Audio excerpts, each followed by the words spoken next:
Els alumnes de sisè interpretarem dues peces incloses en el projecte sobre l'època medieval i el Renaixement que està portant-se a terme en el centre i que du per nom Almenara Medieval.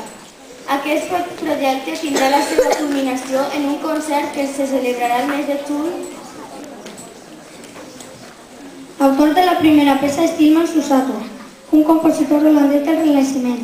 L'any 1551 va escriure un llibre de danses anomenat Danserie, basat en dues danses populars. Escoltarem una d'aquestes danses que du per títol Dansa d'Hèrcules o Maticine.